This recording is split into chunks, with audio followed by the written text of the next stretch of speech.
Bikin nangis. Awalnya minta izin mau ikut study tour, tapi jawaban orang tuanya bikin nyesek.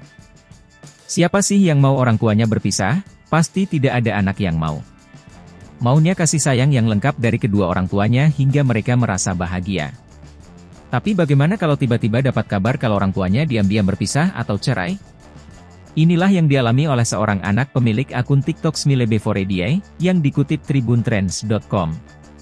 Awalnya si anak memperlihatkan tangkapan layar chat dirinya dengan sang ayah. Anaknya kaget banget dapat kiriman foto surat cerai dari ibunya, lalu dikirimnya ke bapaknya. Dalam surat tersebut orang tuanya resmi bercerai pada tanggal 23 Agustus 2023.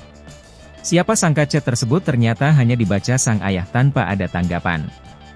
Lalu, si anak memberikan kiriman foto berupa surat untuk mengikuti study tour dari sekolahnya. Yaps, anaknya tersebut masih duduk di bangku SMP. Selain meminta izin, si anak juga berniat minta uang untuk pembayaran study tour tersebut.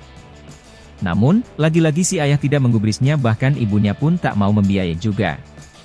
Uang, saya, kurang.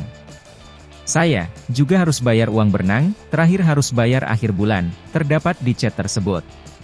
Dari video tersebut diposting hingga artikel ini ditulis, akun Smile Beforediye sudah mencapai 15,1 ribu penonton. Selain itu terdapat juga ratusan like dan beberapa komentar.